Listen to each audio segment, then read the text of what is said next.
En los vídeos anteriores hemos establecido algo fundamental, que existe una sabiduría antigua común y que a lo largo de la historia siempre han coexistido dos niveles de religión, uno interno y otro externo. Hoy vamos a empezar a poner nombres propios a esa religión interior, y uno de esos nombres, quizá el más importante para entender a Jesús, es el de los Nazar. Porque si no entendemos quiénes eran los Nazar, no entendemos a Jesús. Y si no entendemos a Jesús en su contexto real, todo lo que viene después se convierte en mito, dogma o confusión. Blavatsky afirma algo muy claro y muy incómodo para la historia oficial. La tradición Nazar no nace con el cristianismo, no nace con Jesús, ni siquiera nace con el judaísmo tal como lo conocemos. Es una corriente iniciática mucho más antigua, una línea de sabiduría que atraviesa pueblos, culturas y religiones, y que adopta distintos nombres según el lugar y la época. Los Nazar no eran una religión en el sentido institucional, no eran un pueblo concreto, ni una iglesia organizada, ni un culto popular. Era una casta espiritual, una comunidad de iniciados, hombres y mujeres dedicados a una vida de disciplina interior, conocimiento simbólico y transmisión de una enseñanza profunda sobre la naturaleza del alma y del cosmos. Y aquí es importante aclarar algo desde el principio. Cuando hablamos de casta, no hablamos de superioridad moral ni de privilegio social. Hablamos de función espiritual.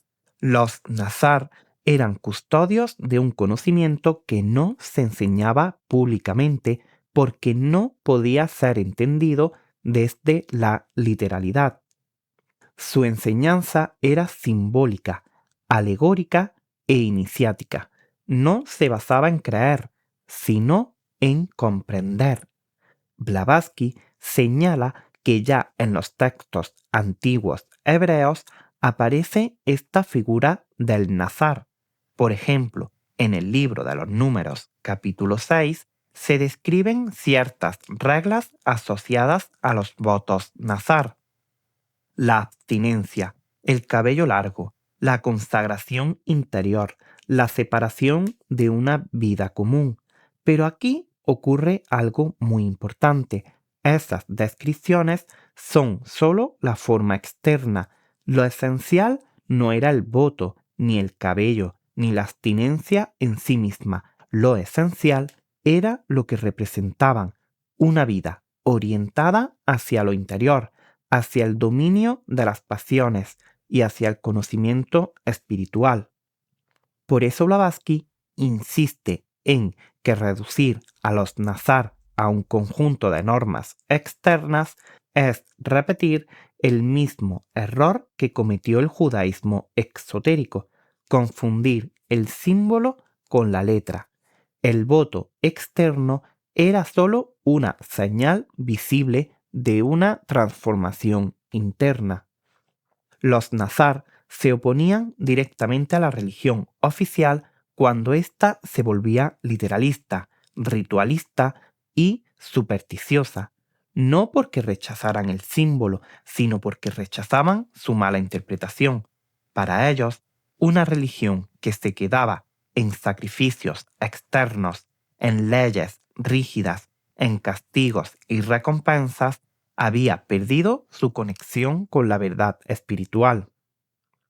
Aquí aparece una de las tensiones más antiguas de la historia religiosa, la tensión entre profetas e instituciones, entre los iniciados y el clero, entre quienes hablaban desde el significado y quienes defendían la letra.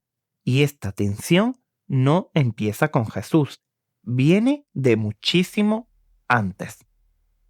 Blavatsky afirma, por ejemplo, que Moisés pertenecía a esta tradición iniciática, que no era un legislador literalista como luego se le presentó, sino un iniciado que veló el conocimiento bajo símbolos y leyes porque el pueblo no estaba preparado para comprenderlo directamente. Si esto es así y Blavatsky lo defiende, entonces el problema no es Moisés, sino lo que se hizo después con su enseñanza. Porque cuando el símbolo se pierde, la ley se endurece. Cuando la clave se olvida, la norma se vuelve opresiva. Y esto es exactamente lo que los Nazar denunciaban. Por eso no eran bien vistos por las autoridades religiosas. Eran incómodos. No podían ser controlados fácilmente porque su autoridad no venía de un templo ni de una jerarquía, sino del conocimiento y de la coherencia entre vida interior y enseñanza. Y esto siempre ha sido peligroso para cualquier religión institucionalizada. Blavatsky utiliza esta expresión. Dice que la verdadera sabiduría siempre estuvo fuera de los templos oficiales, no porque el templo fuera malo en sí, sino porque cuando el templo se convierte en poder, deja de ser lugar de verdad, y entonces la verdad se refugia en pequeños grupos, en comunidades discretas, en transmisiones silenciosas. Y aquí conviene aclarar algo más. Los Nazar no eran ascetas por desprecio a la vida, no rechazaban el mundo por odio a la materia. Su disciplina no era un castigo, era un dominio consciente. Para ellos, el problema no era el cuerpo, sino la esclavitud al deseo. No era el mundo, sino la ignorancia. Y por eso su espiritualidad era exigente, pero no fanática. Esta diferencia es clave porque nos permite entender por qué Blavatsky distingue entre los Nazar y lo que ella llama religiones báquicas. No se refiere solo a excesos sexuales o rituales, sino a una espiritualidad volcada hacia lo externo, hacia la emoción descontrolada, hacia el rito vacío. Frente a eso, los Nazar defendían una espiritualidad sobria, simbólica y consciente. Y ahora empieza a encajar una pieza fundamental. Jesús encaja mucho más en esta tradición que en el judaísmo ortodoxo, pero eso lo veremos con calma más adelante. Hoy basta con entender que cuando los textos antiguos hablan de nazarenos, no están hablando de una simple procedencia geográfica, están hablando de una afiliación espiritual. Blavatsky insiste muchísimo en que la palabra Nazar o Nazario fue malinterpretada posteriormente como Nazaret, como si se tratara simplemente de un lugar de nacimiento, y según ella, esta confusión no es inocente. Al convertir una pertenencia iniciática en un dato geográfico, se borra toda la dimensión espiritual del término. Esto es súper importante. Decir que Jesús era Nazar no significa decir que vivía en tal o cual aldea. Significa decir que pertenecía a una corriente iniciática antigua, que conocía el simbolismo, que hablaba el lenguaje de los misterios y que se oponía, como tantos otros antes que él, a la corrupción del culto literalista. Aquí lo que quiero que veas con claridad es que los Nazar no eran rebeldes en el sentido moderno. No buscaban destruir la religión, buscaban restaurar su sentido.